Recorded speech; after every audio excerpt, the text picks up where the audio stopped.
let's explore wild wonders at the San Diego Zoo.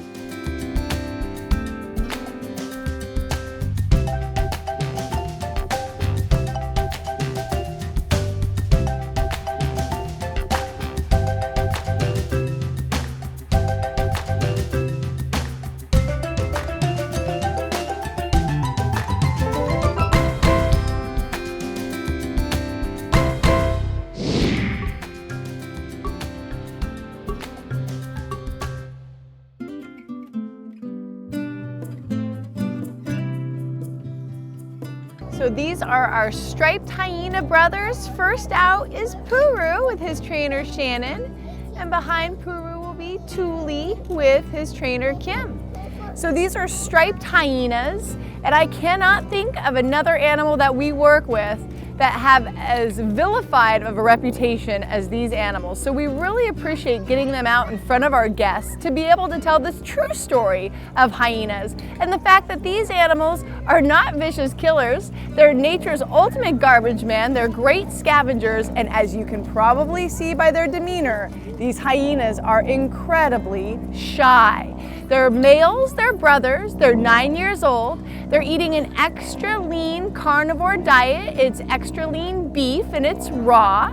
Hyenas are known to have very powerful jaws, and that is so that they can not only rip open elephant hide, but they can crush and even digest elephant bones. So again, that is a weapon not set up to be aggressive, but it's there to be nature's ultimate garbage man and to be able to recycle every bit of waste that they would find in Africa. Now the striped hyena is solitary. They live more in northern Africa. So these two brothers have lived together their entire life. Again, you can tell that they're very reactive to their environment, and that is because they are shy, not aggressive. They assume that everything is larger and more aggressive than they are, and so they're looking to retreat. One of the last ditch efforts they'll have before retreating is they will raise that long hair on their back. I'm sure you can see it. They have muscular control over it, so they can raise up that hair and make themselves look almost half again as large as they actually are. We really love to get them out in front of our guests again because they've been extremely vilified in modern culture. They're kind of the bad guy. Lion King didn't help out the reputation. We find a lot of young people are quite intimidated by hyenas, and so to be able to get Puru and his brother Thule out in front of our guests and for people to see firsthand, they're not ugly animals, they're very attractive animals. They're not aggressive animals, they're very shy animals. Spotted hyenas and striped hyenas are very different in their mannerisms and in their social attachments. Spotted hyenas do live in groups called clans. They are ruled by a matriarch, a female. They're very organized animals. The striped hyenas live more in northern Africa, and they're solitary by nature. That's going to do it today for our striped hyena brothers, Puru and Thule. Thanks for joining us for this animal encounter, and stay tuned for the next one.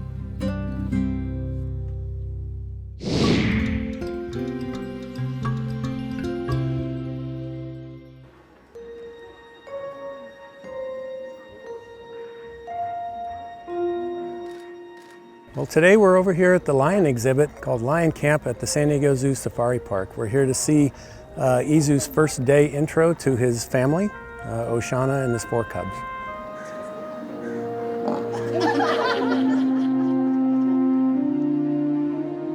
Lions are the only social cat that live in a pride. Very important that they live together. So it is always our ultimate goal to get them out here together as a group, as a complete pride. That was what we did today. Adding the father was the final element. It pretty much replicates what would happen in the wild. She would go off, have her cubs off on her own. When they're old enough, she brings them back to the pride, introduces them, now everybody's together.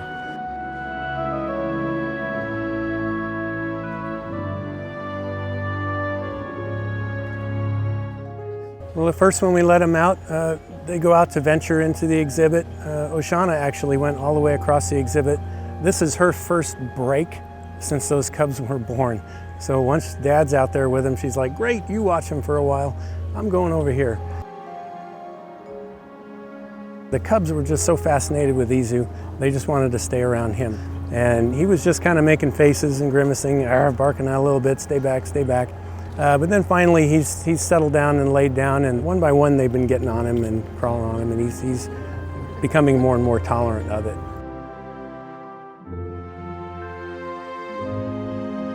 He's a great dad. This is his third litter that he's dealt with, so he's had no problems in the past. We were confident that he was going to be awesome with these cubs, and he was.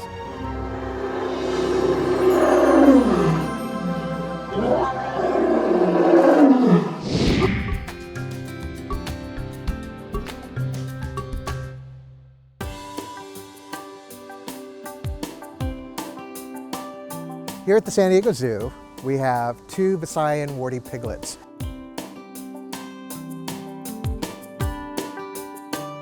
Like most pigs, when they're born, they're precocious. And that means that they're running around almost immediately after birth. They're extremely energetic and they engage in a lot of play behavior. Now, the group that you see out here is a sounder, and that's part of their social structure, the social unit. And it's important for them to be able to interact with each of them. And they're learning new skills right now. They're learning to climb, they're learning to jump, they're learning to run, they're learning to interact with each other, they're learning to forage for food, they're learning all these great behaviors, and they're having fun at the same time. So they're quite a joy to watch. Basian warty pigs in the wild are critically endangered, and that makes the birth of these two piglets extremely important. Here in the United States, zoos take part in species survival programs in order to help Basian warty pigs. San Diego Zoo is also proud because we're one of the originators of that program, and we work with the Philippine government to help this species here in zoos so that we can help the species in the wild.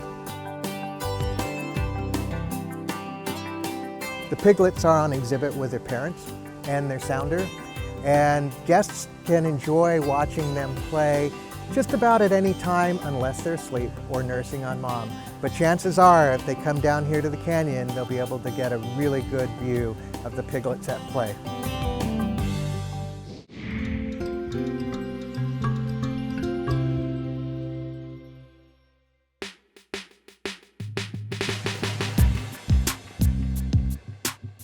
Here at the San Diego Zoo Safari Park, we have some high-flying furry friends, our ringtail lemurs. You can visit them right here at Lemur Walk and maybe even catch them in action.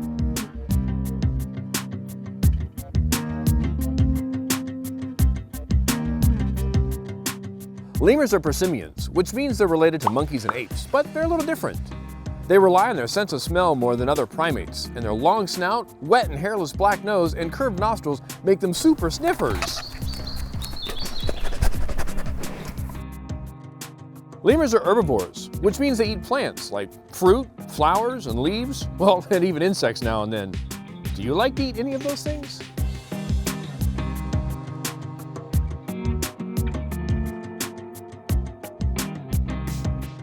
A lemur's large eyes are especially adapted to see well at night. They can see trouble before it can see them. Lemurs live in trees. They move on all fours most of the time. Can you think of why that would help? That's right, better balance and no hitting your head on branches. And when lemurs want to move from tree to tree, it's no trouble at all. Oh, leaping lemurs! They can run across branches and jump through the trees with no problem.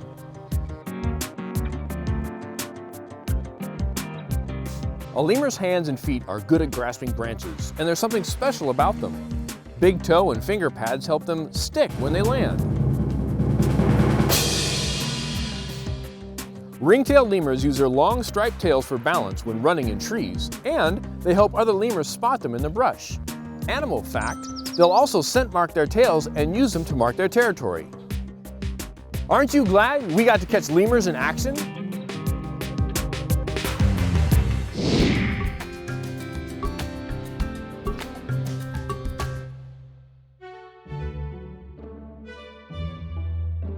So we are here at the San Diego Zoo Safari Park, and Benzie, our resident honey badger, has really gotten into the World Cup this year.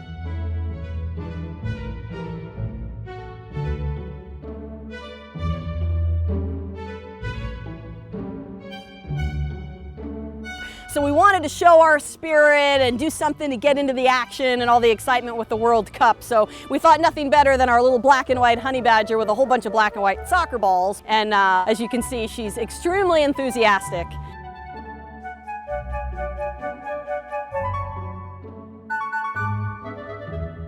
Well, Benzie is a carnivore and she loves her meatballs and mouse chunks and frozen pieces of food since it's pretty warm today. So we gave her a variety of things, and it's a lot more fun to destroy something and get your treats than, you know, just eat your treats.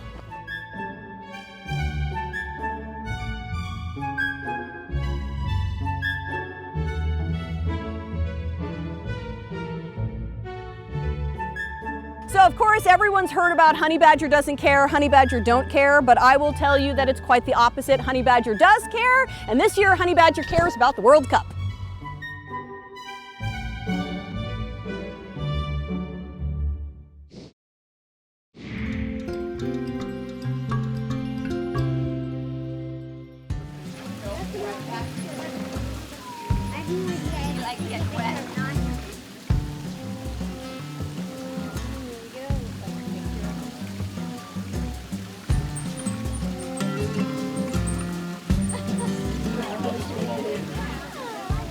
Today we brought out our new mountain coatis.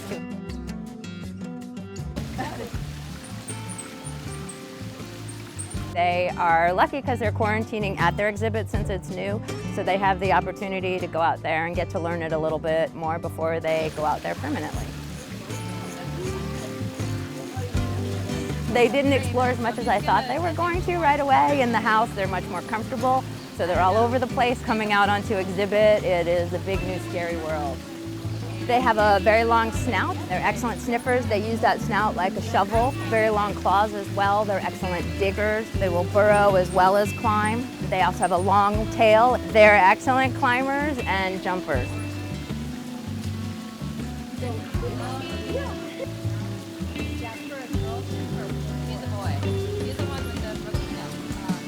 You can find mountain coatis in South America and the mountainous regions. We have white-nosed coatis here in the United States that are found throughout the desert Southwest, and they range down into Central America as well.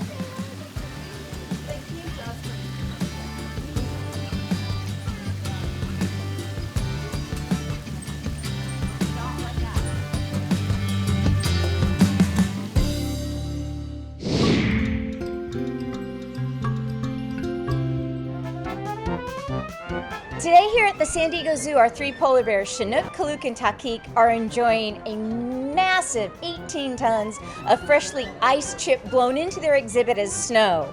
Enrichment items are things that we give to our animals throughout the zoo that give them something new to look at, something to play with, something that gives us a great opportunity to explain their natural behaviors to all our guests. And for polar bears to be digging and rolling and sliding in snow is about as natural as you can get.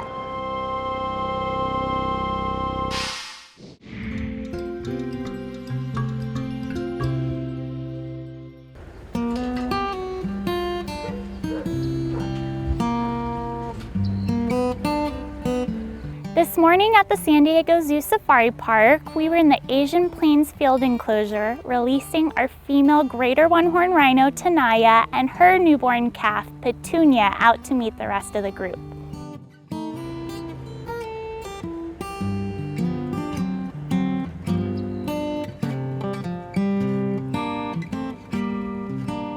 The Greater One-horned Rhino is currently listed as endangered. There are approximately 3,250 remaining. And so every birth here at the San Diego Zoo Safari Park is a very big deal. Patunia was our 67th calf, and that makes us the foremost facility for breeding this particular species of rhino.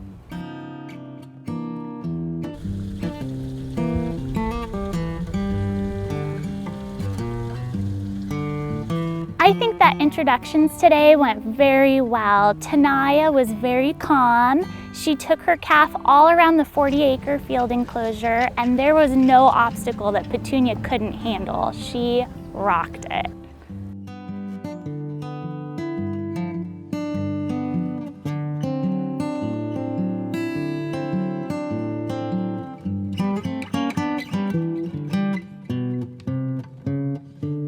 We're going to be closely monitoring her over the next few days to make sure that she continues to look very strong vitality-wise, to make sure that her interactions with the herd are all positive and appropriate, and to also be sure that she continues to feed, nursing from her mom, and growing at the appropriate level.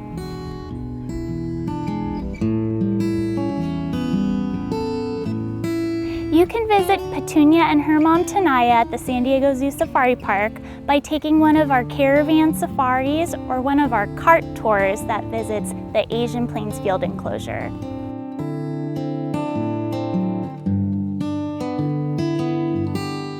Don't forget to celebrate World Rhino Day with us on September 22nd and help us keep the 5 species of rhino around forever.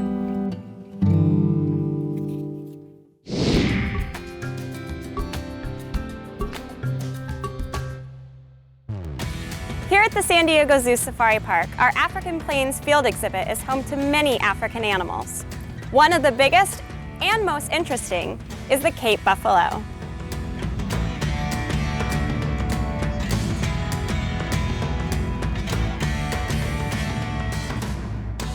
The Safari Park is home to 2 Cape buffalo herds, a group of males and females in the South Africa exhibit, and 2 bachelor males in the East Africa exhibit.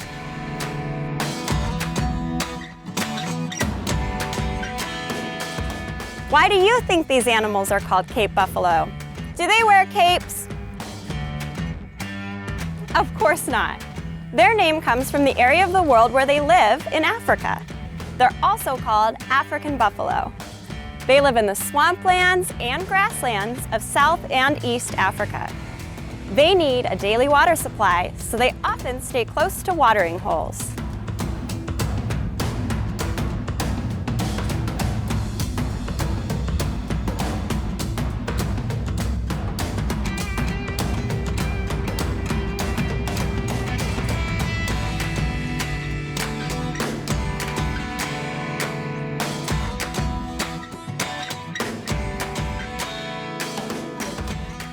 Cape buffalo are big animals. Males can weigh more than 2,000 pounds.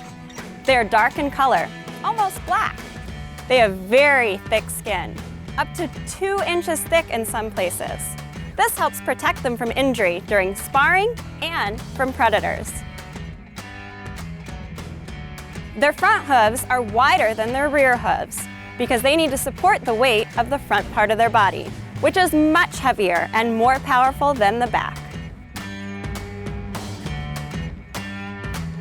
The Cape buffalo's best known feature has to be those huge horns. An adult bull's horns have fused bases, forming a continuous bone shield that is referred to as a boss.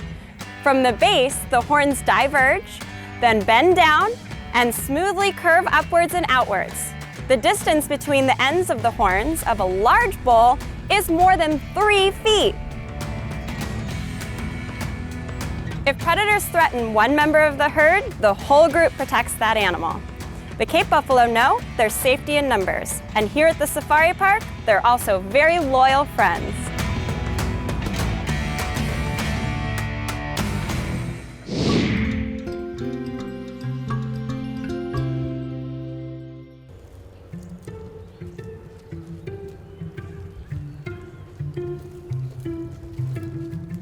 Today we are in our Asian section of the San Diego Zoo Safari Park. We just recently moved a pack of 8 Chinese Dholes to a new exhibit.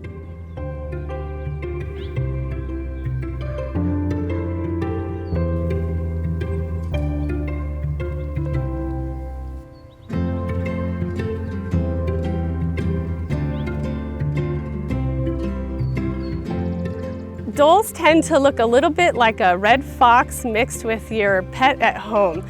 They are about 45 pounds in size, and they're long-limbed and a beautiful red color. Chinese Dholes are found throughout Asia, and they're a very social species. They are usually found in large packs, and here in our exhibit we have a family pack of a dad and all his kids.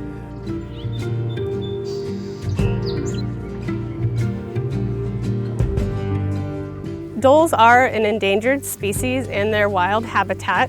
They are hard to monitor because they do live way up in the mountains. Due to human encroachment on their habitat, they are rarely seen and are moving higher and higher up, living close to where you might see snow leopards.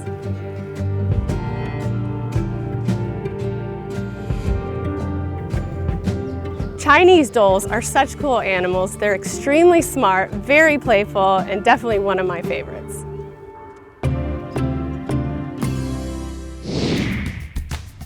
Thanks for joining us. See you next time on Wild Wonders at the San Diego Zoo.